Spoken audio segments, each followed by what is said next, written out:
ओम नमो अर्हंताणं नमो सिद्धाणं नमो आयर्याणं नमो उज्जायणं नमो लोहे त्रिकालवर्ती सो साहूणं मंगलं भगवान वीरो मंगलं गौतमो गणे मंगलं कुंदकुंदार्यो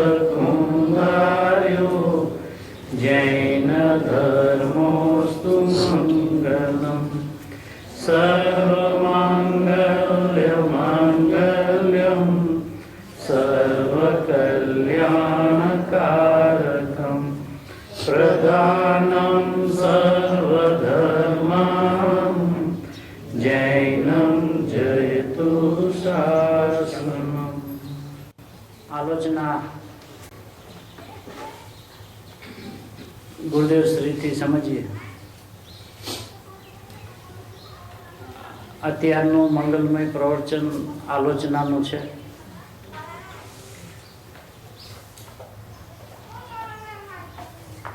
નિજાલયમાં બિરાજતા જ્ઞાનાલય એવા સર્વજ્ઞ પરમાત્માની દિવ્ય ધ્વનિ કે જેની જ્ઞાનની સરવાણીની અંદરમાં સ્વભાવની જે શાંત ધારા ચાલે છે, एक शांत धारा माथी निकलेली दिव्य ध्वनि गुरुदेव परमात्माओं ने उसे झीली, जिनवाणी में उसकी रचनाएं हुई। ऐसी इस काल की भावलिंगी संतों द्वारा कुंद आचार्य देव, अमृतचंद्र आचार्य देव, योगेंदु देव, जयसन आचार्य परमात्मा इत्यादि, उन्होंने दिव्य ध्वनि के रहस्य खोले, फिर भी ख्याल में नहीं आया तो एक साथ सर्वज्ञ परमात्मा से लेके पंच परमेष्ठी सभी का हृदय हमें हमारी काली घेली भाषा में समझाए, इतनी स्पष्टता से पूज्य गुरुदेव श्री ने जो स्पष्ट किया वो लेना नहीं है। ये दूसरा किस्म का आलोचना चल रहा है।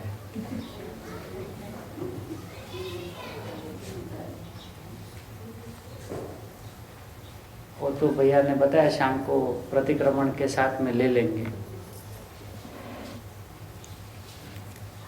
आलोचना का अर्थ होता है आलुंछन। आलुंछन का होता है अपने आत्मा को लुंछन यानी देखना। कोई पाठ पढ़ना उसका नाम आलुंछन नहीं है।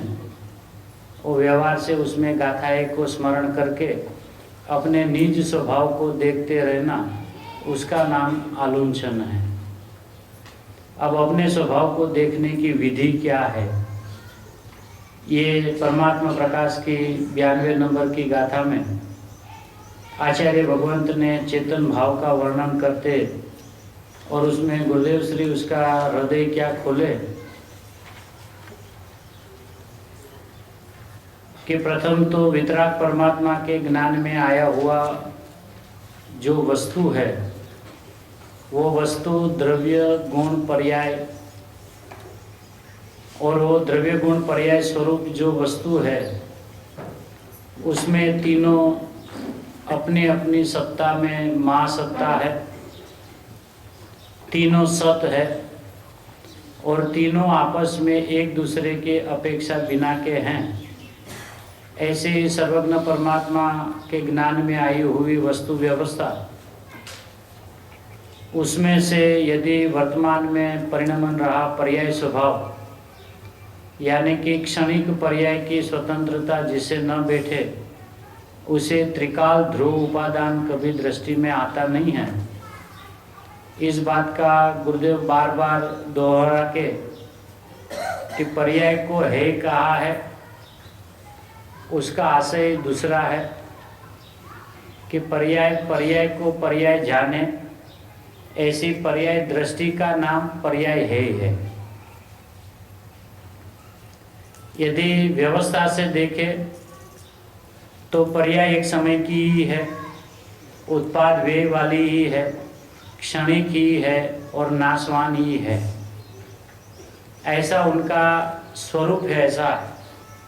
और यदि ऐसी दृष्टि हमारे पास हो तो उसे मिथ्या दृष्टि क्यों कहते हैं?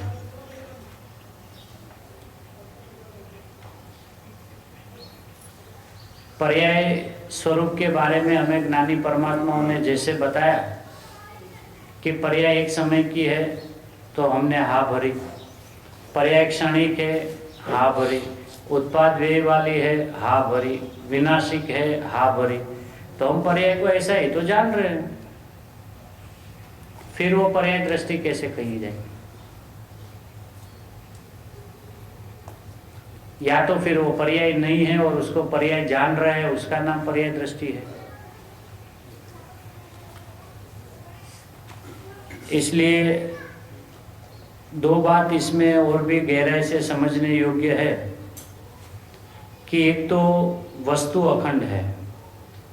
सबसे पहला, वस्तु स्वभाव से अखंड है, उसमें द्रव्य गुण पर्याय वो वस्तु का विस्तार है, बराबर। अब वो विस्तार में भी द्रव्य सत, गुण सत और पर्याय सत, और वो तीनों सत अपनी अपनी सत्ता में मां सत्ता है। अब उसमें एक दूसरे का कहना, गुणों को द्रव्य का कहना, पर्यायों को गुणों की कहनी, वो सब परिभाषाएं व्यवहार की है। तो पहले ये तीनों महासत्ता है, तीन में एक दूसरे की अपेक्षा नहीं है। जब तीनों का स्वरूप वास्तविक ऐसा ही है तो उसमें कोई भी किस्म का अज्ञान खड़ा होने का अवकाश नहीं है।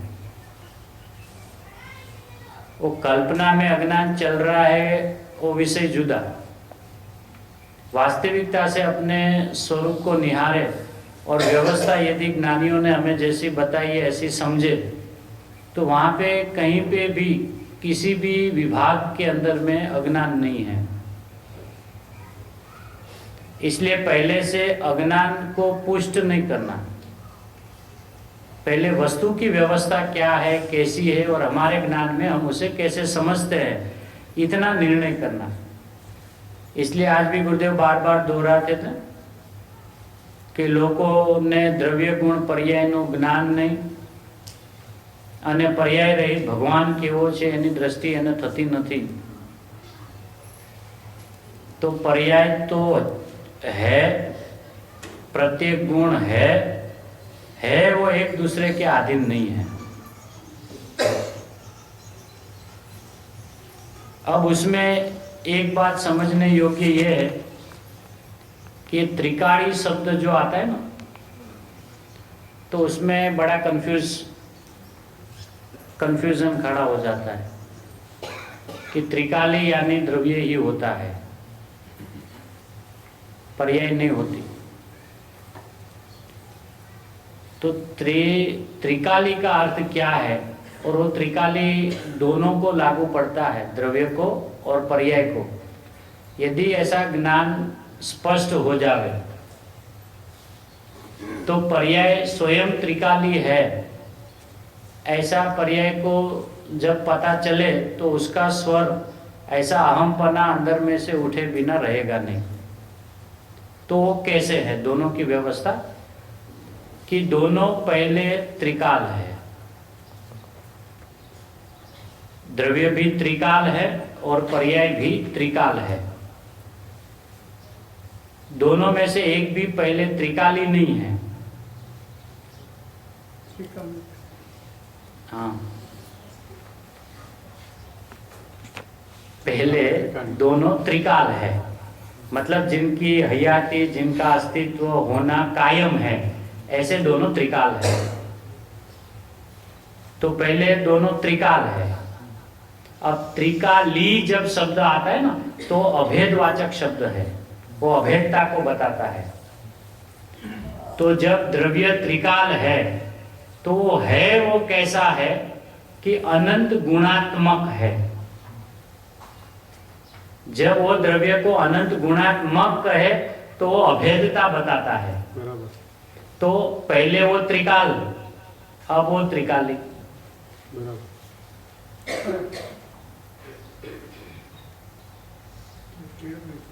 नहीं, फरीज पहले 3 शब्द है ना, तो अभी इसमें द्रव्य शब्द, तो द्रव्य त्रिकाल है पहला बात। फिर गुण त्रिकाल है, फिर पर्याय त्रिकाल है। पहले से पर्याय को उत्पाद वे वाले नहीं पकड़ना। हाँ, जिसका होना कायम है ना तो उसको त्रिकाल कहते हैं। फिर जब उसके धर्मों की बात आएगी कि द्रव्य है, गुण है, पर्याय है, वो त्रिकाल है, तीनों त्रिकाल है। अब ये जो द्रव्य है वो कैसा है, ऐसा जब उनका विश्लेषण चले तो अनंत गुणात्मक है। तो अनंत गुणात्मक जब कहा तो अब उसका नाम हो गया त्रिकाली, क्योंकि अनंत गुण को मई है वो है अवैध, तो उसको अवैध कहे या उसे मई कहे, और वो पहले त्रिकाल था अब वो त्रिकाली है।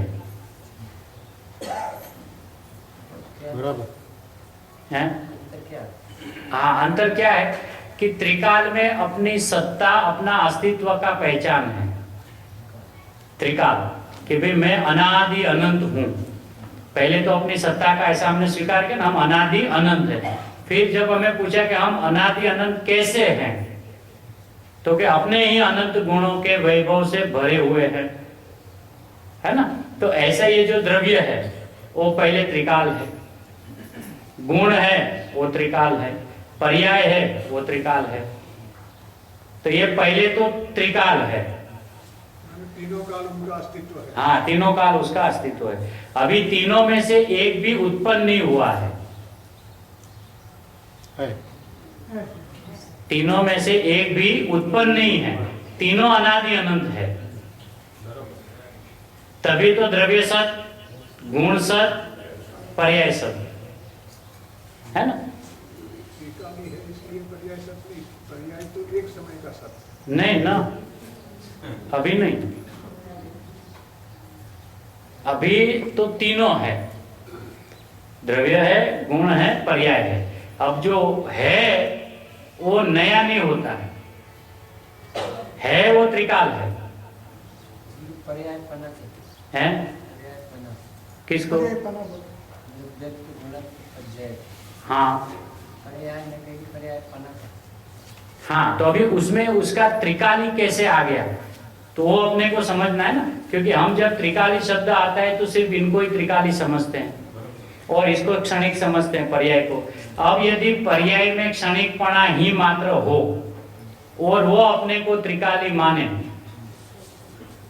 तो जैसे शरीर को अपना मानना मिथ्यात्व है, ऐसा पर्याय अपने को त्रिकाली माने यदि उसमें त्रिकालपना न हो तो वो उसका मिथ्यात्व है।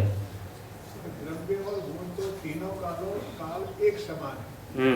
तीनों काल पर्याय एक समान नहीं है, अलग अलग है। वही तो अभी पहले समझना है ना कि वो अलग अलग है कि एक ही है। पहले 3 है ना, तो 3 जो है वो सत है, वो सत्ता है। अब ये तीनों पहले से त्रिकाली, तीनों में से एक भी नहीं है, तीनों त्रिकाल है। अब जब द्रव्य का विश्लेषण करें कि द्रव्य जो त्रिकाल है वो है कैसा, तो कि अपने ही अनंत गुणों से मय है। तो जब द्रव्य को अनंत गुणात्मक मय कहा तो मयपना त्रिकालीपने को सूचित करता है। भी त्रिकाल है, द्रव्य भी त्रिकाल त्रिकाल है। त्रिकाल गुणों को धारण करने वाला द्रव्य उसको त्रिकाली का। हाँ, लेकिन ऐसा द्रव्य भी गुणों की अपेक्षा वाला है अभी भी, है ना, क्योंकि गुणों द्रव्य की पहचान ही ऐसी हो जाती है कि जिसमें अनंत गुण है ऐसा द्रव्य। यदि हर बार अनंत गुण से ही द्रव्य को देखने की आदत पड़ेगी तो द्रव्य सत है वो कहाँ जाएगा? द्रव्य में गुणों को छोड़ के भी और कुछ है। हाँ, पढ़ते हैं गुरुदेव के अक्षरों में पढ़ते हैं।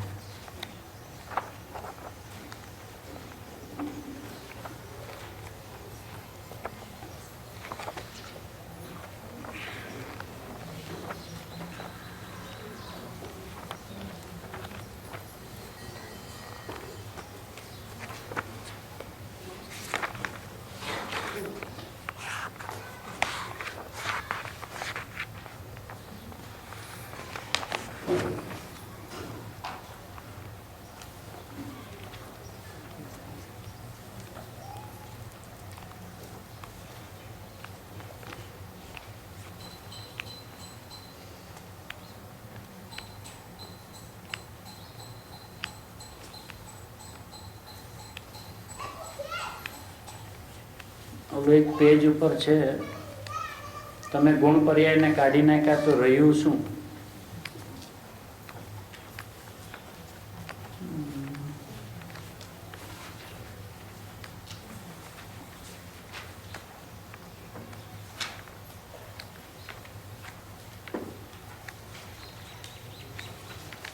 પ્રશ્ન છે.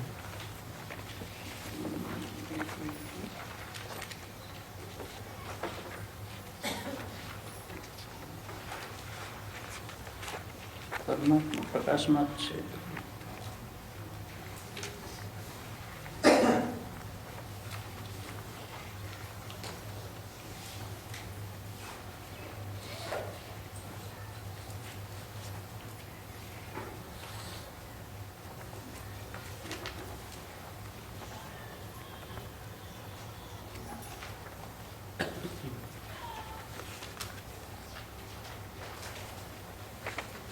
हम्म, 203 नंबर का पेज।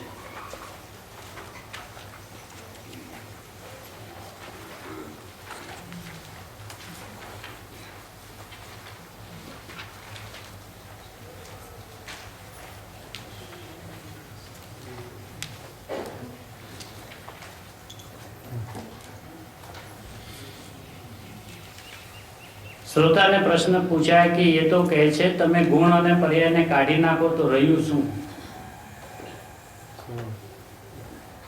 गुण और पर्याय को निकाल दो तो फिर रहा क्या? ए रह्यो एकलो अभेद।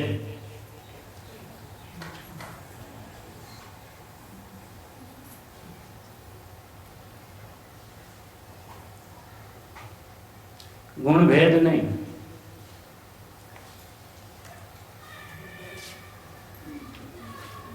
मिला?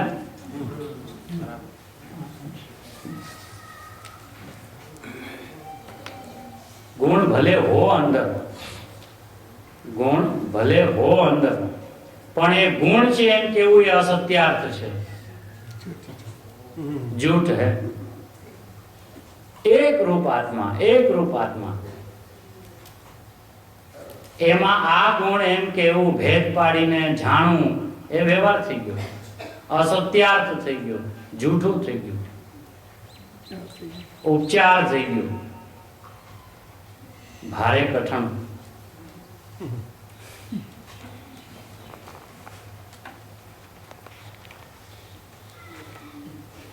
है, पढ़ लेना बहुत ध्यान से, क्योंकि ऐसी बातें बार बार पढ़ने को मिलती नहीं है, क्योंकि गुरुदेव के इतने सारे प्रवचन हैं।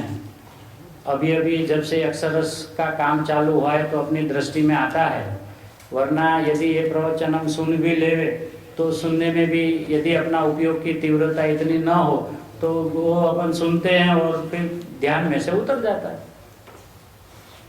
દ્રવ્યમાં ગુણો છે પણ ગુણના ભેદ પાડીને ન જોઈ। એમ નથી કીધું હજી। अभी भी ऐसा नहीं कहा है। क्यों? पहले उसको ऐसा कहा गुण भेद नहीं। अब वो श्रोता को तो यही है ना कि आपने तो गुण और पर्याय दोनों निकाल दी, तो फिर वस्तु बची क्या?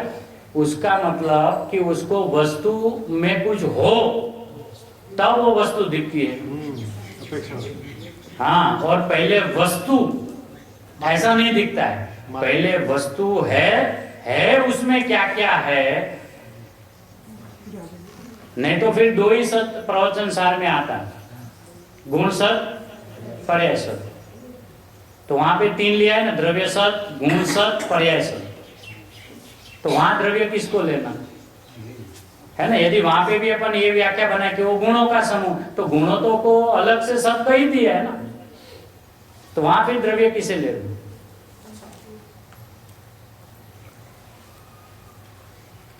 गुणों को अलग त्रिकाली सत कहा है, गुणों को अलग त्रिकाली सत कहा, 3 काल टिकने वाला सत कहा। वो तो तीनों है ना। पर्याय को एक समय का सत कहा। हाँ, दोनों के समूह को द्रव्य कहा।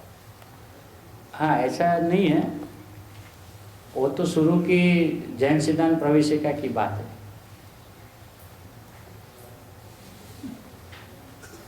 पहले तो वस्तु है, अब है वो कैसी है, तब उसमें अनंत गुण है, अनंती पर्याय है। लेकिन अनंता गुण और पर्याय मिलके वस्तु नहीं है। ये जगत में जो अन्य मत चल रहे हैं ना, पंच महाभूत मिलकर ये जगत बना है, ये वाला अभिप्राय है। हाँ, क्योंकि वस्तु को निरपेक्ष पहले देखा नहीं, वस्तु के अंदर में रहे उनके धर्मों को द्वारा उसको देखना, इसलिए गुरुदेव ने सीधा कितना आकरा शब्द प्रयोग किया, ये असत्यार्थ से, झूठ से। किसको देखना? गुण को। ऐसा कहा ना, गुण भले हो अंदर, मना नहीं किया, गुण भले हो अंदर, पर एक गुण છે એમ કેવું એ असत्यार्थ છે कि साहब आपने तो गुणों के समूह को द्रव्य, हमने तो पढ़ा है। જે નિષેધ છે ગુણ ભેદનો છે। ગુણ ભેદ તો છે જ, પણ એટલો છે, ગુણના દ્રવ્યમાં હોવાનો નિષેધ નથી। हाँ, એની નાત ક્યાં કે છે? ગુણ ભલે हो अंदर, પણ गुण तो दूसरा वाला सत हो गया ना। वस्तु में वो दूसरा सत है कि वो पहला सत है? द्रव्य गुण पर्याय, तो गुण की मना नहीं किया ना, गुण भले हो अंदर।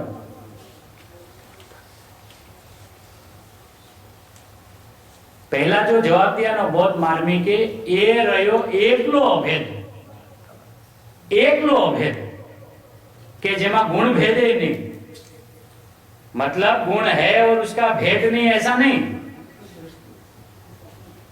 एम कैसे गुरुदेव પછી શું કીધું? वो गुण है भले, एम धीरे धीरे वो गुण है, नहीं है ऐसा नहीं है। लेकिन अभी जो वो श्रोता का प्रश्न का जवाब चल रहा है ना, श्रोता को सुनते ही क्या लगा? आपने गुण और पर्याय दोनों निकाल दिया, वस्तु क्या बची?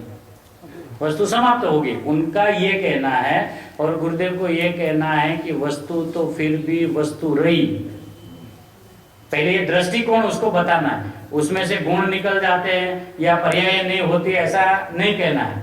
लेकिन उनको अगले को पहले ये पता तो चले कि पहले गुणों नहीं होते, पहले पर्याय नहीं होती, पहले वस्तु अखंड होती है, बराबर, वो कहना है।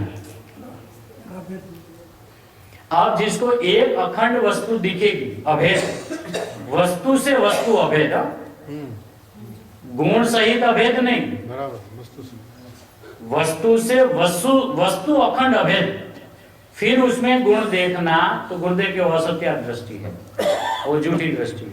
क्यों? कि वस्तु में वो नहीं है, ऐसा कहना है।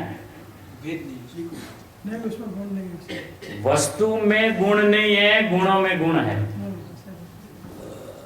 और वस्तु में गुण द्वारा वस्तु को देखना वो असत्यार्थ है, वो झूठ है।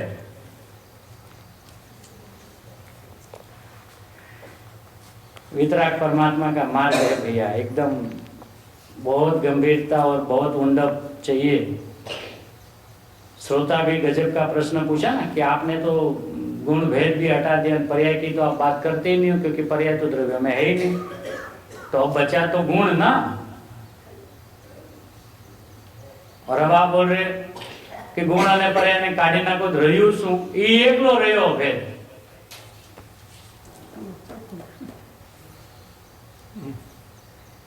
वस्तु में अभेद जोड़ी, भेद पाड़ीने ना जोड़ी, एम केવું છે?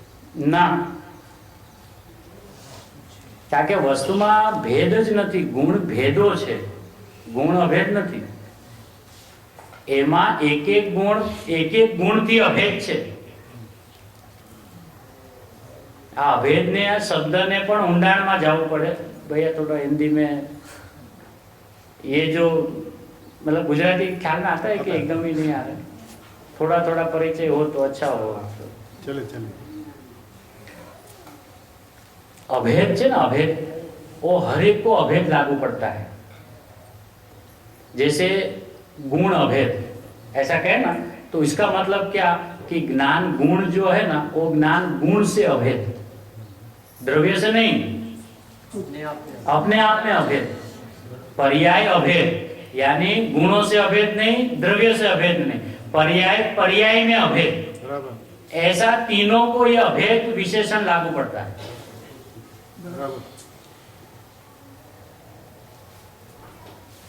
पंचाध्याय में एक अखंड अविभाज्य को द्रव्य का ये डेफिनेशन है। हाँ, अखंड अविभाज्य इकाई वो द्रव्य।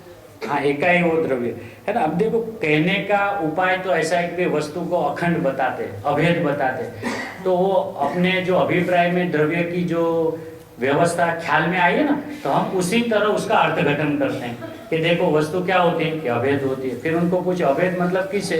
अनंत गुणों से। तो वस्तु कहाँ रही फिर? क्योंकि ऐसी अभेद वस्तु को देखने के लिए उनको अनंत गुणा का सहारा लेके देखना पड़ा ना। इसलिए गुरुदेव क्या कहते हैं, गुण છે એમ કેવું असत्यार्थ झूठ है। पहला કહ્યું ને, एक रूप आत्मा, आत्मा में जब तक गुण दिखेंगे तब तक गुण ही नहीं दिखेगा।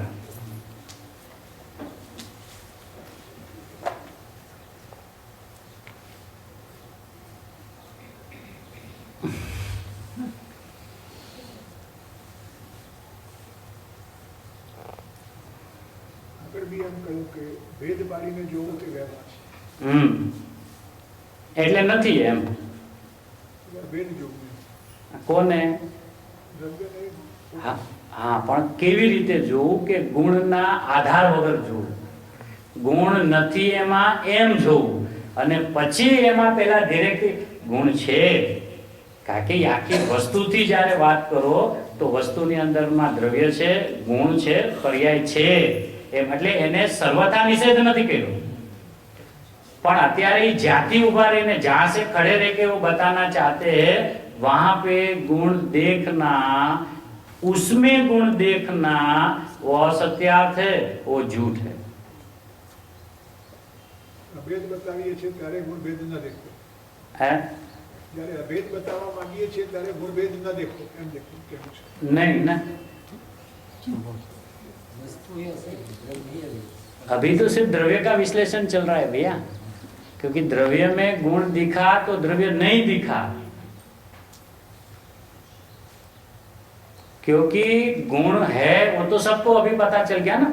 जब से हमें आचार्य भगवान गुरुदेव मिले तो हमें ये बात का पता चला कि मैं कैसा हूँ कि अनंत गुणों से भरा हुआ हूँ। तो जब से मैं अनंत गुणों से भरा हुआ हूँ ऐसा ख्याल में आया है, तब से अनंत गुण ही दिख रहे हैं।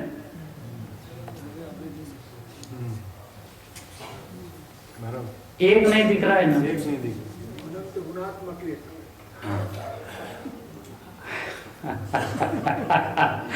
अनंत गुणात्मक एक है ना। वो अनंत गुणात्मक एक जो है वो बाद में,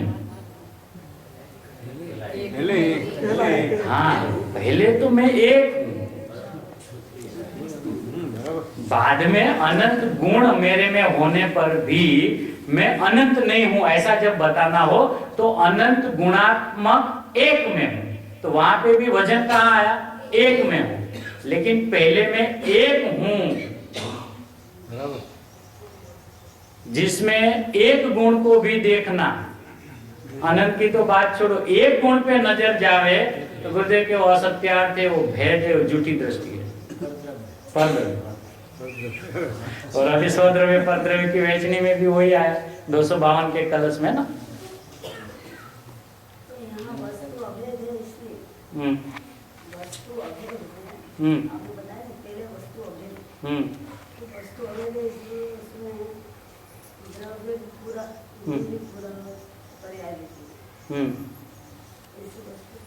हाँ, मतलब अभी वो देखो, वस्तु का हर जगह पे जो शब्द आता है ना, हर जगह पे उसका अर्थ जुदा जुदा है। एक जब पूरे पदार्थ की बात करे और उसको वस्तु नाम से जब कहे, तो वो वस्तु कैसी है कि जिसमें अनंत गुण है, अनंती पर्याय है, और गुण पर्याय को धरने वाली वो द्रव्य नाम वस्तु है। तो वो वस्तु का जो शब्द प्रयोग जहाँ क्या कहा गया है, और उस ख्याल में हमें आ गया कि वो पदार्थ की सिद्धि हुई वहां पे, बराबर है। अब पदार्थ की सिद्धि में अभी प्रयोजन की सिद्धि नहीं हुई।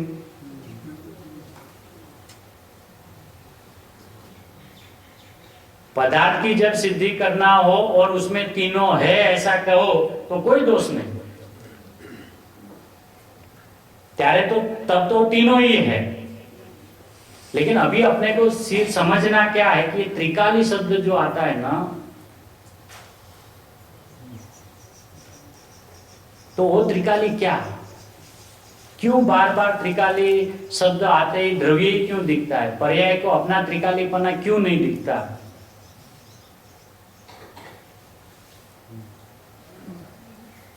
षट कारक है ना उसमें, काल का अभेद है, काल का अभेद काल का अभेद त्रिकाली मतलब काली पर्यायों एक प्रवाह रूप एक नहीं ना। वो भी वो जो गुरुदेव ने क्या कहा, तीनों काल, यहाँ वो काल नहीं लेना,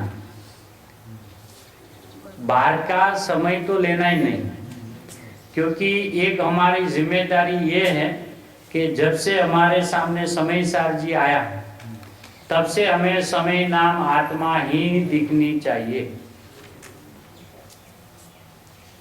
समय नाम आत्मा, फिर चाहे वो द्रव्य हो तो समय, चाहे वो गुण हो तो समय, चाहे वो पर्याय हो तो समय, यहाँ और समय का विस्तार चल रहा है, बिना किसी अपेक्षा वाला और सबसे निराला और निरपेक्ष, अपने आप में परिपूर्ण है ऐसा समय, यानी ऐसा मैं।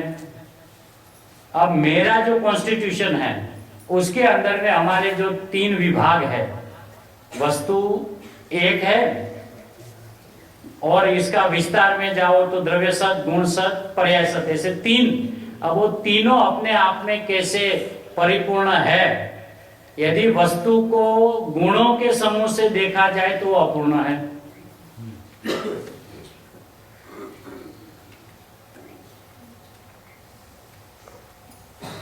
पहचान है ऐसी, पहचान करानी हो तो ऐसी है, लेकिन वस्तु ऐसी नहीं है।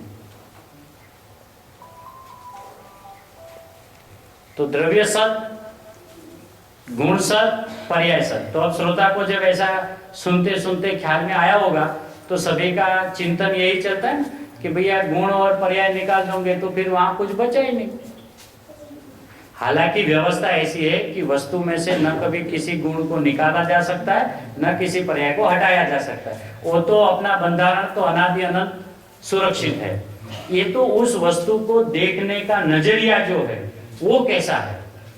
पहले हमें एक देखने के लिए अनंत का सहारा लेना पड़ता है कि मैं एक कैसा हूं, हाँ मैं एक कैसा हूं ऐसा। तो एक तो बोलेगा धीरे धीरे, और जोर जोर से क्या कहेगा, अनंत गुण वाला, अनंत गुण वाला, अनंत गुण वाला, है ना। तो जब अनंतों में उलझा रहेगा तो कैसे आएगा?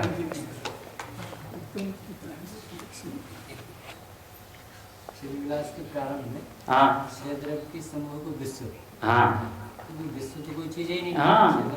ऐसे ही द्रव्य तो कोई चीज ही नहीं, गुणों का समूह। हाँ बस ऐसा ही मान लिया है।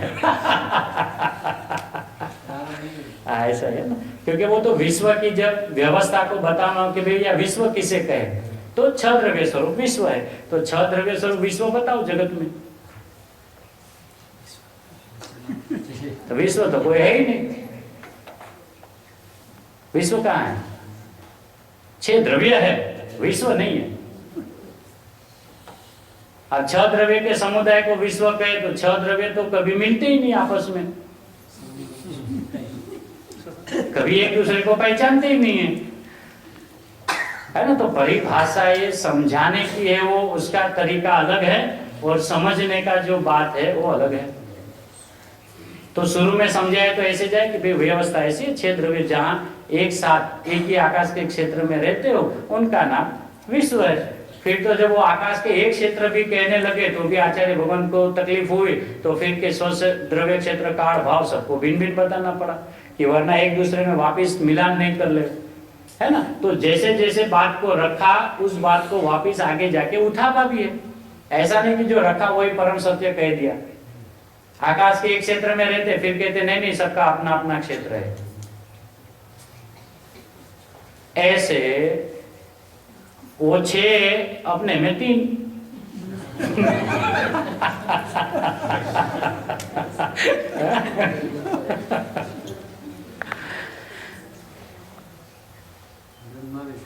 हाँ ब्रह्मा विष्णु महेश।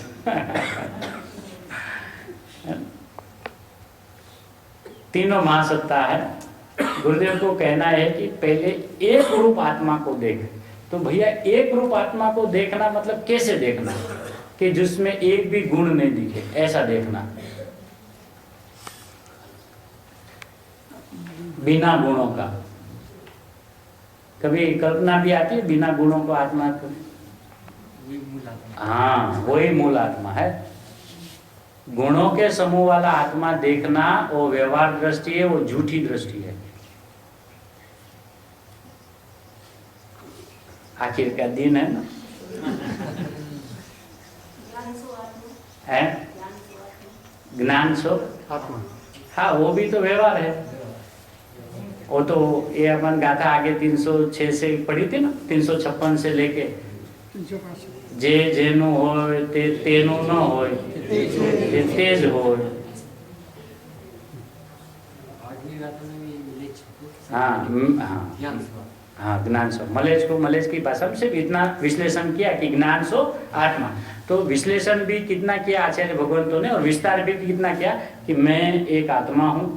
कैसा होता है आत्मा, कि जिसमें ज्ञान होता है। साहब वो ज्ञान क्या करता है कि पूरा दिन आत्मा को जानते रहता है, समेट के वापस अंदर बिठा दिया। हाँ कराई ना, तो अभी वो पहचान सच्ची लगी ना, उसको भूलना है। अब वही जब से सच्ची लगी है तब एक सच्चा नहीं लग रहा है ना, सहारा वाला लग रहा है ना। आज यदि मुझे परिपूर्ण देखना हो तो मैं सीधा क्यों नहीं देख सकता? क्यों मुझे मेरी शक्तियों का सहारा लेके देखना पड़ रहा है? अब ये अपन तो सब 10वीं स्टैंडर्ड में बैठे इसलिए चर्चा कर रहे हैं। पहले दूसरे क्लास में हम बैठे होते तो ये चर्चा कुछ अलग किस्म की आती, है ना। तो सारी बातों को ध्यान में रखते हुए, यहाँ तो सब अभी सिद्ध की तैयारी में लगे हुए हैं ना, तो अभी उनके लिए फिर अभी वो नीचे की सारी पाठ पढ़ाई सब पढ़ के हम आगे हैं। तो वो बात जहाँ जहाँ आई है वो झूठी है, गलत है, ऐसा कहने का आशय नहीं है। उस क्लास में वो बात सच्ची है, लेकिन अब हम जहाँ से बात कर रहे हैं वहां से उसका मेल नहीं है।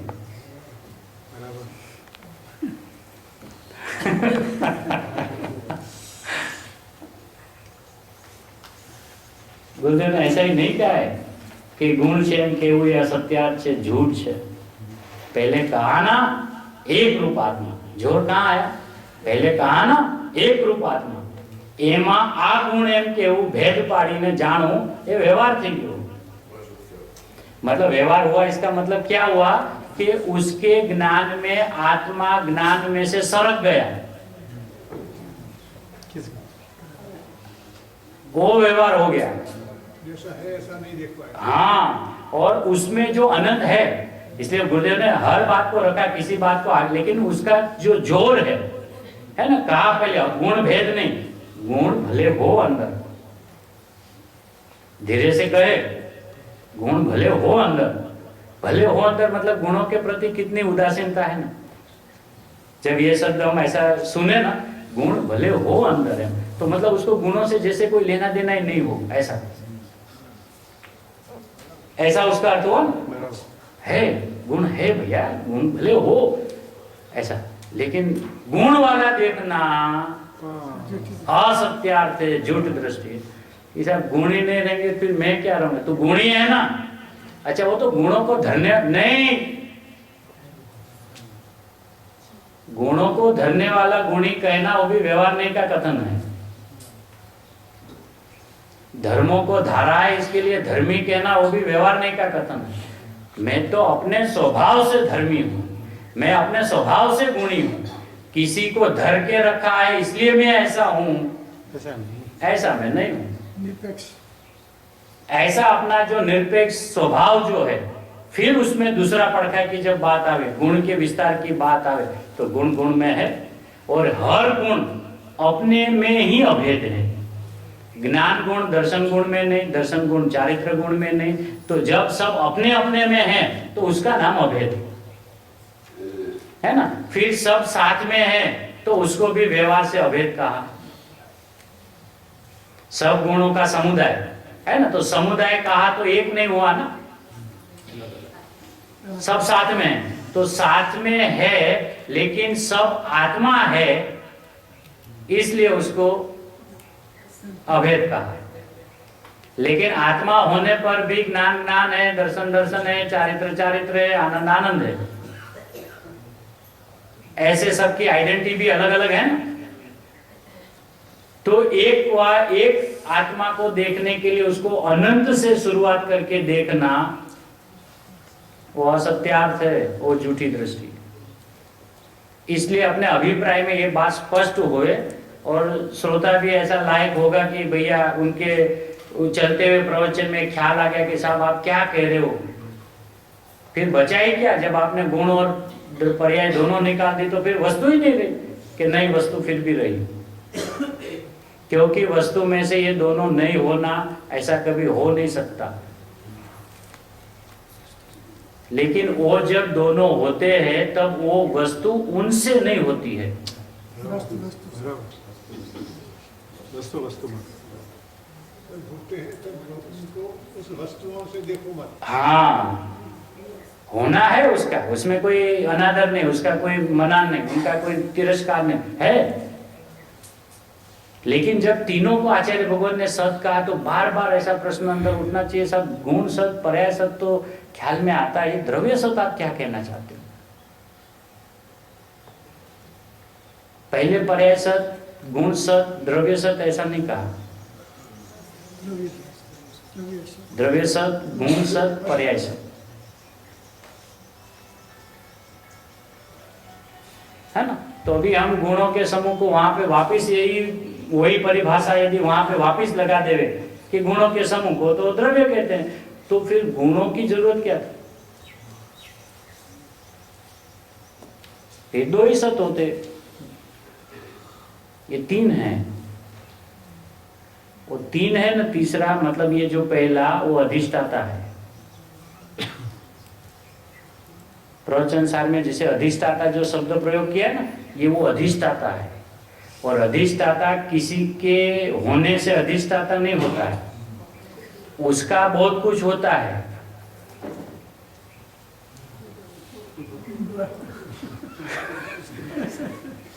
और वो सब मिला के अधिष्ठाता नहीं होता, खुद ही वो अपने आप में अधिष्ठाता है। और ऐसा अधिष्ठाता है कि जिसमें अनंत अनंत अनंत अनंत अनंत है, लेकिन वो अनंत है इसलिए वो अधिष्ठाता है, ऐसा नहीं। આગળ એક વાક્ય લખ્યું છે, हाँ, આખો પ્રભુ મોટો પડ્યો છે, आखो પ્રભુ મોટો પડ્યો છે। ચોથી વાત પાછી हाँ, आखो प्रभु मोटो पड़ो है एम, ये आ वस्तु મહાલિંગ. હા છે ને, આખો પ્રભુ મોટો પડ્યો છે, મહાન. એટલે વસ્તુને નિહાળવાનું વિધાન જ કંઈક જુદું છે જૈન દर्शनની અંદર. इसलिए आज गुरुदेव ने बार बार यही बात क्यों दोहराई कि वितराग के मार्ग में कहे गए हुए द्रव्य गुण पर्याय भी यथार्थपने से अपने ज्ञान में भाषित नहीं हो रहा है. हम वस्तु को गुणों के साथ संयोग वाले से देखते हैं, गुणों को पर्याय वाले पर्याय, गुणों वाले गुणों, द्रव्य वाले, ऐसे आपस में सब मिलावट करके वस्तु को देखते हैं. हाँ, ये संकर दोष है ना. वो खिचड़ी कहते हैं ना गुजराती में, खिचड़ी. लेकिन खिचड़ी की एक मजा है. खिचड़ी में खिचड़ी कहीं नहीं है. हाँ, खिचड़ी में कहीं खिचड़ी नहीं होता है. चावल होता है, मक्की दाल होती है, खिचड़ी कहीं होती ही नहीं है.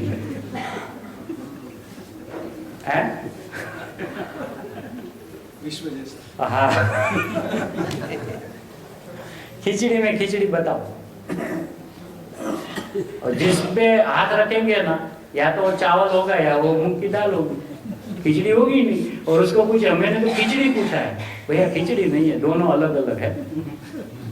तो इतनी मिली जुली पर भी यदि वो दोनों एक नहीं हो सकते, उसका नाम पड़ा है खिचड़ी.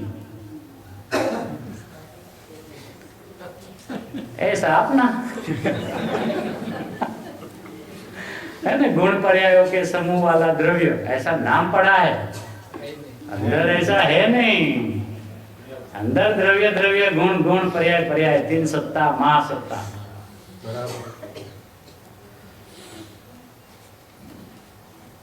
इसलिए गुण पर्याय बिना का द्रव्य देखने की आदत करनी चाहिए अभी.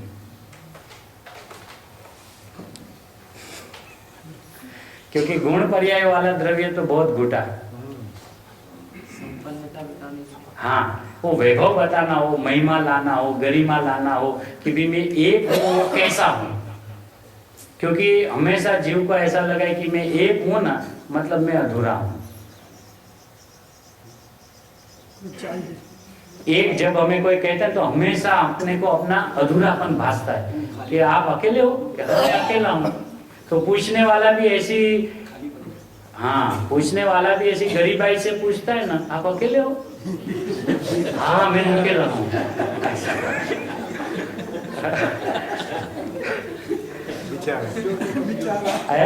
વિચાર कमजोर मिला. हाँ, वो तो कमजोर को कमजोर मिला. बराबर है. एक बार एक भाई के घर पे जाना हुआ तो ऐसे पूछे, आप अकेले आए हो? हाँ. नहीं, परिवार वाले नहीं आए हैं ना. कहाँ है? उसको लगा पीछे पीछे आते होंगे. मेरा मैं कहीं अकेला जाता ही नहीं, मैं अपना पूरा वैभव लेके जाता हूँ.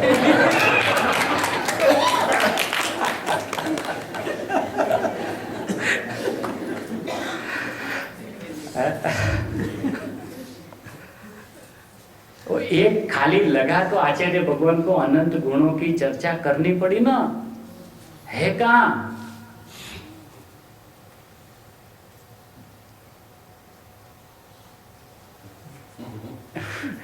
एक अधूरा लगा तो अनंत है ऐसा बताना पड़ा ना.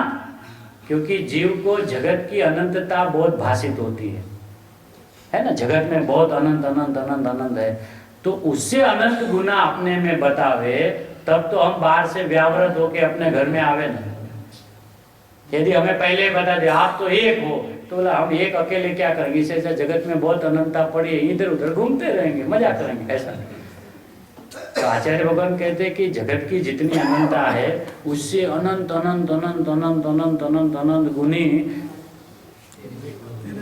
मेरे में है. मेरे में ऐसी अनंतता पड़ी है, तो सब अनंतता को देखने के लिए क्या करना कि अनंत को नहीं देखना. ये गजब है कि क्या कैसे देखना. मैं एक हूं. जब एक हाथ में आया तो एक कैसा है, ऐसी अपने स्वभाव की अनंतता, बेहदता, है ना, अमर्यादितता, वो अपने ख्याल में आ गई। तो बताने के लिए कहा था। और वही आचार्य भगवान कहते हैं कि यदि गुण भेदों में तो उलझा रहेगा, अनंत के द्वारा एक में आने का प्रयत्न करेगा, तेरी बोल खोज जो है ना वो बुझ जाएगी। फिर से अनंत अपने में गुण है ना, तो सब गुणों के माध्यम से अपने में आने का प्रयत्न करेगा, तो तेरी जो खोज है वो मिट जाएगी।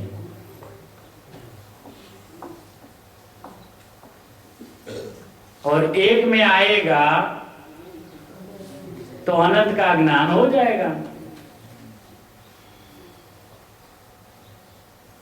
इसलिए द्रव्य सत नहीं, द्रव्य ही सत है ना। अभी तो एक एक विषय का पोस्टमार्टम करे तो पहले एक लगे ना, फिर तो दूसरा और तीसरा तो अपने आप में है ना सत भाषित हो जाएगा। इसलिए गुरुदेव ने पर्याय के स्वभाव से उठाया कि एक समय की क्षणिक पर्याय तुम्हें सत लगती है, वो नहीं लग पाएगी ना तो त्रिकाली सत तुम्हें कभी सत भाषित नहीं होगा, है ना। और अभ्यास ऐसा, उपदेश ऐसा दिया जाता है कि पहले तुम अपने त्रिकाली स्वभाव को पहचानो तो क्षणिक में काम हो जाएगा। और क्षणिक को कभी पहचानना ही नहीं तो क्षणिक में काम कभी हुआ ही नहीं। त्रिकाली की गुण गाथा गाते रहे, पर्याय में उसका कुछ लाभ नहीं हुआ।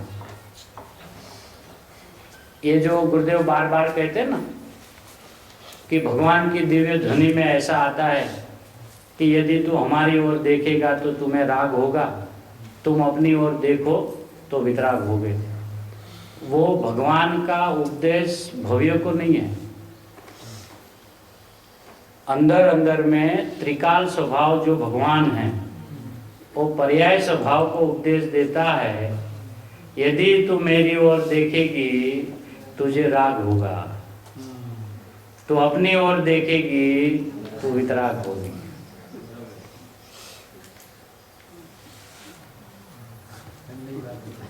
हाँ, ऐसा है, अंदर का उपदेश है। बाहर वाले को तो पता है, क्योंकि पर्याय को द्रव्य का ऐसा प्रेम हो गया है कि बस वही, मैं तो कुछ हूं ही नहीं और काम उसी में होना है। इसलिए वो क्षणिक है ना, वो तो त्रिकाल की अपेक्षा से क्षणिक है, वो कोई क्षणिक नहीं है। वो भी नित्य नित्य नित्य नित्य, मतलब उसका नित्यपना कैसा है। उसका जो है ना वो त्रिकाल है। अलग अलग नहीं ना, त्रिकाल है। अब वो उसमें क्या क्या अलग है ना वो भी समझ लेंगे कि पहले द्रव्य त्रिकाल, गुण त्रिकाल और पर्याय त्रिकाल, तीनों का होना है। अब फिर जब तीनों अपने आप में हैं तो ये क्या है, अपरिणामी है, दोनों ध्रुव है, एक रूप है, सदस्य है। अब ये भी क्या है, ये भी समझ नहीं पड़ी। हाँ, पहले से उसको बदलती हुई देख रहे हैं ना, इसलिए उसका एक रूपपना ख्याल में नहीं आएगा। क्योंकि अभी प्रवचन साजे की 99वीं गाथा में गुरुदेव ने जो स्पष्टीकरण किया कि पर्याय ध्रुव है। आज तक हमने कभी पर्याय का ध्रुवपना गुरुदेव के प्रवचन में आया है, इसलिए सुना तो है लेकिन समझा नहीं, है ना। ऐसा तो नहीं कहे कि हमने सुना ही नहीं है, क्योंकि गुरुदेव ने जब सारी बातें स्पष्टीकरण की है तो उसमें आई है, लेकिन हमारा ध्यान वहां पे नहीं गया कि भाई ध्रुव तो खाली त्रिकाली को कहते, पर्याय को कैसे ध्रुव कहते हो।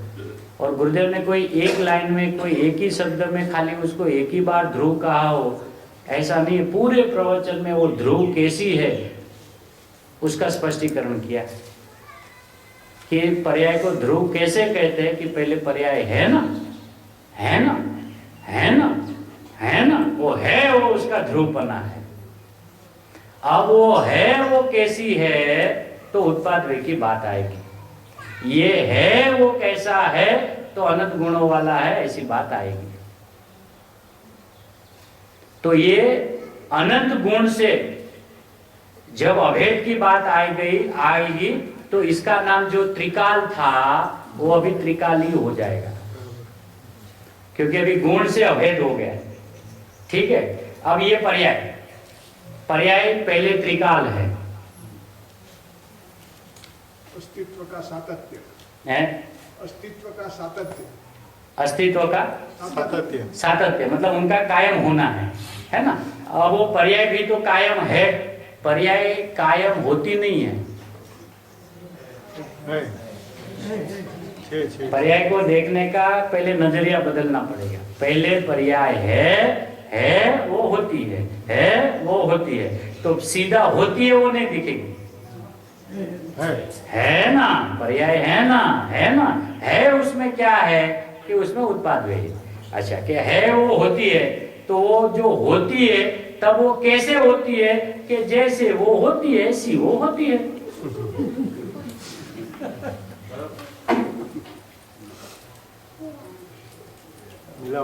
हाँ पहले उत्पादन स्थापन करता। हाँ, इसलिए अभी एक तरफ से ऐसा कहे कि भाई उत्पाद वे को देखना नहीं है ना। उत्पाद वे के काल में एक रूप नायक भाव, एक रूप ध्रुव भाव को देखना, और वो देखने वाली कौन है? पर्याय। अब पर्याय में ध्रुवपना होगा ही नहीं तो किसको देखेगी वो? और इसको यदि देखेगी तो बेईमानी वाला ध्रुव हो जाएगा, क्योंकि ये तो उसका है ही नहीं।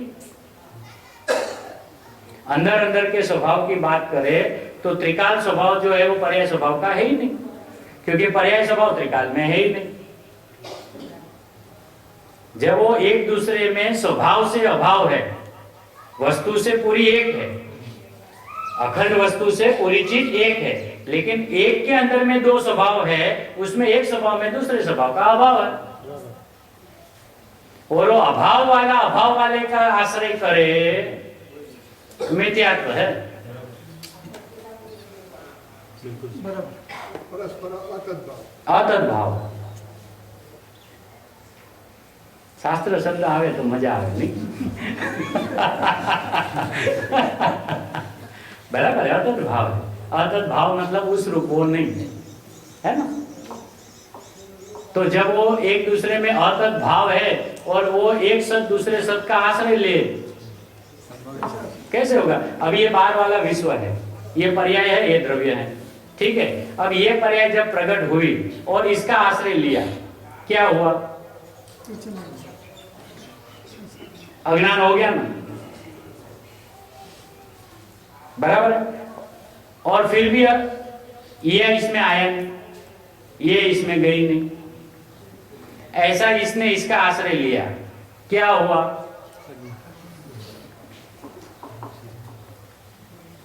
अब कोई अज्ञान नहीं बोलेगा।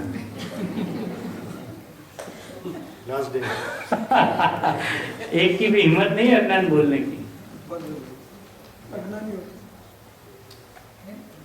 काम नहीं हुआ है? काम नहीं हुआ, बोले तो काम नहीं हुआ। ज्ञान हुआ। क्या हुआ? अगर ऐसा बोले तो काम नहीं हुआ, ऐसा हाँ, तो जो काम है प्रयोजन की स्थिति नहीं हुई। हाँ, तो नहीं पहले क्या हुआ उतना ही पूछता हूँ ना। यहाँ आश्रय लिया तो क्या आया इसमें? फल अज्ञान। अब इन्होंने इसको छोड़ दिया, अब इसने इसको पकड़ा, क्या हुआ? आज सारे मुमुक्षुओं को द्रव्य स्वभाव जैसा है वैसा ज्ञान में क्रिस्टल क्लियर है ना। हर मुमुक्षु को पूछे, उसको भर ऊँग में उठाकर भी पूछे ना द्रव्य कैसा है, आँख खुलेगा नहीं। एक अखंड अविनाशी नित्य निरावरण फलाना ढिकना ये वो सब बराबर है। ऐसा सच्चा ज्ञान पर्याय में होने पर भी पर्याय में अज्ञान क्यों चल रहा है? मैं हूँ ऐसा, पर्याय में वो मैं हूँ, मैं हूँ, वो ही मैं हूँ, हाँ, वो नहीं आता। क्यों? क्या कारण है? वो मैं नहीं हूँ, वो मैं नहीं हूँ, मैं वो मैं नहीं हूं।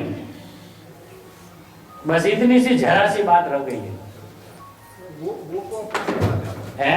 वो जो अलग है उसको अपना। हाँ, और वो अपना कभी हो नहीं रहा है ना, तो क्या उसका फल में आया? आकुलता। आकुलता आई ना, क्योंकि ऐसा ज्ञान स्पष्ट होने पर भी और अभी विधि भी पता चल गई कि मुझे सम्यक दर्शन कैसे होता है। उस विधि की पता चलने के बाद में भी द्रव्य का स्वरूप जैसे ज्ञानियों ने बताया ऐसे ही अपने ज्ञान में धारा, अपनी कल्पना से तो नहीं धारा, और पूरा दिन अपने ज्ञान को उसी को देखते रहने का प्रयत्न कर रहा है। ऐसी पर्यायों को देखने के काल में फल में आकुलता क्यों आ रही है?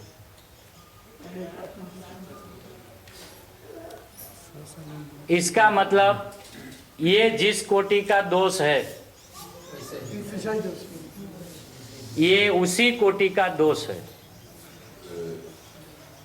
ये जब तक अपने ज्ञान में गले में नहीं उतरेगा, सिरा की माफिक परिणमन में मैं परमात्मा हूं ऐसा नहीं आएगा। आज अनंत का मतलब आज के इस समय की भी चर्चा से बात करें तो जब से गुरुदेव मिले, आचार्य भगवान मिले, तब से हम जोर लगा कर मैं परमात्मा हूँ घुटने पर भी अतीन्द्रिय आनंद की झलक क्यों नहीं आ रही?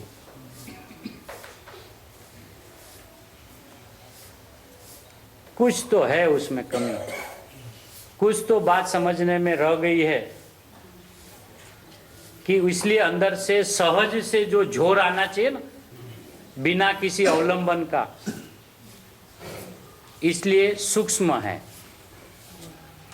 गुरुदेव कहते हैं आत्मा सूक्ष्म है। तो सूक्ष्म का अर्थ क्या? झीणा नहीं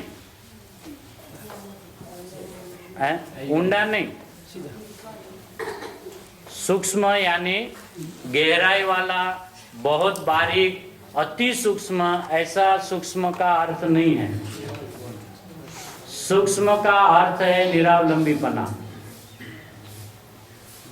आत्मा सूक्ष्म है मतलब आत्मा स्वभाव से निरावलंबी है, तो पर्याय है वो सूक्ष्म है क्योंकि वो निरावलंबी है।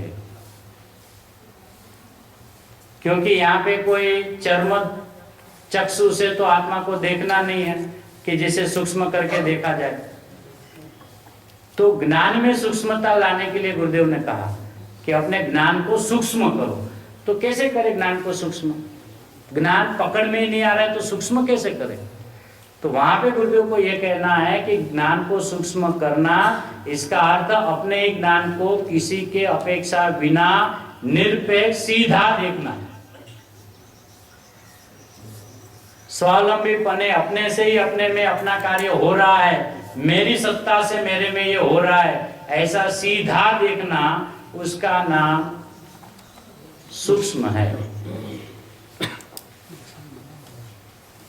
और कल रात को थोड़ी सी बात चली थी कि कर्णानी योग में आता है बादर जीव, सूक्ष्म जीव, तो उसमें सूक्ष्म की व्याख्या आती है। सूक्ष्म जीव किसे कहे? यहाँ तो बहुत अभ्यासी बैठे हैं। सूक्ष्म किसे कहे? किसी के आधार से, और फिर भी होते हैं ना,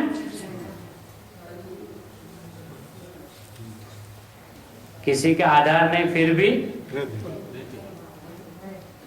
ऐसा अपना पर्याय। किसी के आधार बिना सीधा मैं परमात्मा हूं, मेरे में कोई कमी है ही नहीं। वो अभी त्रिकाली कैसे बोलती है कि उसको अपने जो सारे 6 गुण है ना, षटकारक, वो उसके गुण हैं, षटकारक पर्याय के गुण हैं। और गुरुदेव कहते हैं ये षटकारक ध्रुव में है, वो ध्रुव का, पर्याय में है वो पर्याय का, पर्याय का है वो परिणमनशील स्वभावी वाला है, ध्रुव में जो है वो एक रूप है। तो ऐसी जब पर्याय को अपने स्वभाव के प्रति ख्याल में आया कि मैं तो अपने ही षटकारकों से अभिन्न हूं, उसका नाम पर्याय का अभेद बना। अब वो पहले त्रिकाल थी, अब वो त्रिकाली हो गई।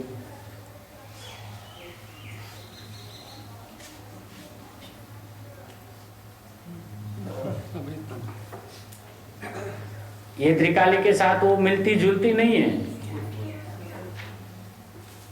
गुरुदेव कहते हैं अनुभूति के काल में द्रव्य पर्याय एक नहीं होते, उसमें एकता होती है। एक नहीं होती द्रव्य अनुभूति के काल में भी क्या? हाँ, फिर साथ दोनों दो रहेंगे तो अनुभूति कैसे होगी? है ना कि ये दो है, ऐसे विकल्प मिल गए और मैं स्वयं परमात्मा हूं ऐसा पर्याय को अपनी शक्तियों को देखकर निर्णय में आ गया, तब उसी काल में द्रव्य जैसा है ऐसा उसके ज्ञान में आ गया। तो न द्रव्य पर्याय में आया, न पर्याय द्रव्य में गई, लेकिन ये द्रव्य ये पर्याय है ऐसे भेद विकल्प टड़े और मैं कौन से वजन से, कौन सी धरा पर खड़ा रहकर मैं ये कहता हूं कि मैं परमात्मा हूं, तो वो पर्याय कहती मैं किसी का उधार लिया हुआ परमात्मा नहीं कहती हूं। मेरे में मेरी परिपूर्ण ताकत पड़ी है, आज तक मुझे पता नहीं था, वो अभी पता चला, तो मेरी शक्तियां मुझ में दिखी तो मैं अपनी शक्तियों से अभेद हो गई। त्रिकाल थी, अपनी शक्तियों को देखा तो त्रिकाली हो गई। इसका नाम पर्याय त्रिकाली है। द्रव्य अनंत गुणों से अभेद है तो वो त्रिकाली है। अब वो त्रिकाली दोनों का विश्लेषण है। हाँ, जब तक एक का विश्लेषण दिखा करेगा तब तक दूसरा अधूरा दिखा करेगा और उस काल में सहजता से निर्विकल्प दशा हो जाती है। क्योंकि अवलंबन लेने से अपना उपयोग में किसी और झुकना आता है।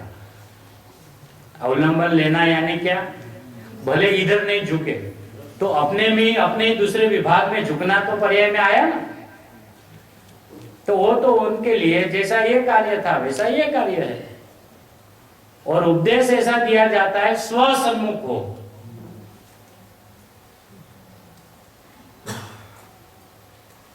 अब वो अपनी बुद्धिमत्ता से उसका अर्थ ये कर लेते हैं कि स्वसन्मुख यानी द्रव्य सन्मुख होना। तो हम समझ सकते हैं तो आचार्य लिख नहीं सकते, गुरुदेव कह नहीं सकते। जिन्होंने हमें पूरा अपना स्वभाव खोलकर बताया तो हमेशा कहते तू स्वभाव सन्मुख हो, तू अपने सन्मुख हो, तू स्वसन्मुख हो। किसे कहते? द्रव्य को, पर्याय को कहते। तो पर्याय को पहले पता तो चले कि मैं हूं कैसी।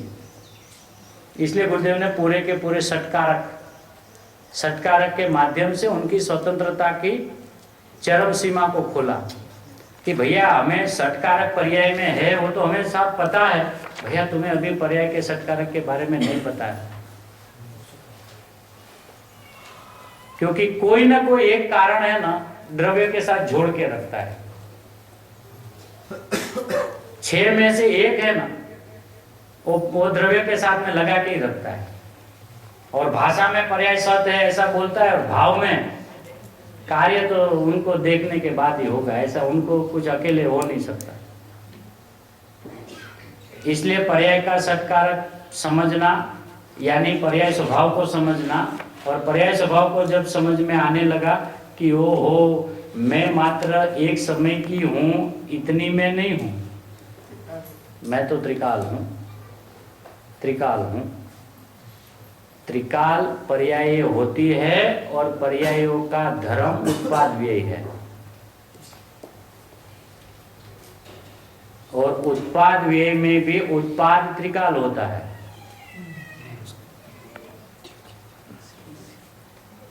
है ना? फिर तो सबका होना होना होना होना होना ही दिखेगा, किसी का होना नहीं दिखेगा। सबका होना होना होना होना दिखेगा ऐसा। तो जब सबका होना होना होना दिखेगा तो उत्पाद दिखेगा ही नहीं, तो अपने आप ही बोल देंगे मैं तो ध्रुव हूं।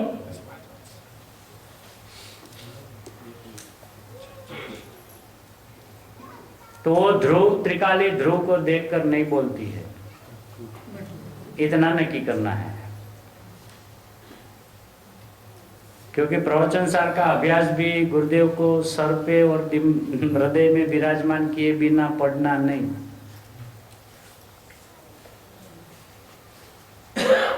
प्रवचन सार बहुत गहरी दिव्य ध्वनि की सार है। वो ऐसे ऐसे कथनों और ऐसे ऐसी गाथाएं उसमें है कि वो गुरुदेव के बिना उसको सुलझाना समझना अशक्य है।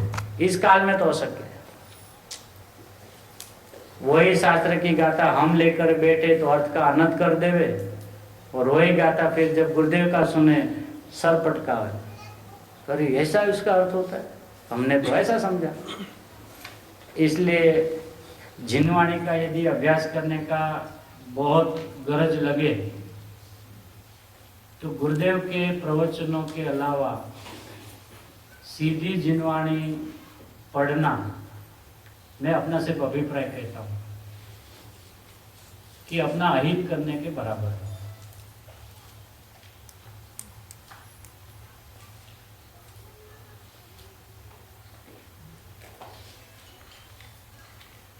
एक लाइन में से उनका भाव हम नहीं निकाल पाएंगे, और वही गुरुदेव का प्रवचन एक ऐसा स्पष्टीकरण आएगा कि अपने को कुछ समझने की दरकार ही नहीं पड़ेगी। सीधा आत्मा खड़ा हो जाएगा, अपनी रमणता चालू हो जाएगी। इसलिए यदि स्वाध्याय की कोई पद्धति सामाजिक दौर पे या अपना निजी स्वाध्याय भी जब घर में करे तो ऐसे ऐसे शास्त्र ले कि जो गुरुदेव ने उसका स्पष्टीकरण किया हो, और अधिकांश यदि उसमें अक्षर शब्द प्रयोग वाला शास्त्र सामने हो तो हमारे उपयोग में बहुत गहराई आती है। क्योंकि पूरा प्रवचन में अपना शायद उपयोग हर शब्द को पकड़ने की सक्षमता वाला न हो, है ना, काफ़ी शब्द छूट जाते हैं। तो बार बार उसी को समझने से अपना ज्ञान भी इतना खिल जाता है, ज्ञान में भी एक पहनापन आ जाता है, और अपने स्वभाव को समझने की जो विधि है वो अपने ख्याल में आ जाती है। आज जब गुरुदेव का ये अक्षरस कोई भी शास्त्र पढ़ते हैं तो जब वो सुना और जब वापिस जब हम आपस में बैठकर उसको घूंटते हैं तो अपने को उसकी कितनी गहराई, कितनी गरिमा भासती है कि गुरुदेव ऐसे ऐसे न्याय ऐसे ऐसे प्रवचनों में देके गए, हमारा तो कभी ऐसा ख्याल में नहीं आया। श्रोता का प्रश्न ऐसा है कि गुण पर्याय बिना द्रव्य नहीं होता, गुरुदेव उसको बिना गुण और पर्याय वाला देख रहा है। वो गुरुदेव की दृष्टि की देन है, जिसकी दृष्टि महान है इसलिए गुरु कहान है।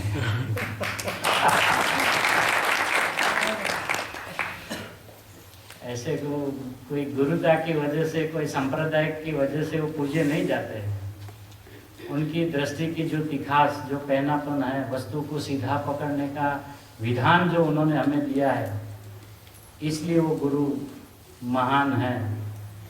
ऐसे महान गुरुदेव ने आचार्य भगवंतों का जो हृदय खोलकर हमारे हाथ में दे दिया है, आचार्य भगवान सर्वज्ञ परमात्मा गुरुदेव और अनंत ज्ञानियों का हृदय जैसा है वैसा ही हमारे ज्ञान सिद्धांत में रहे, यही मंगल में।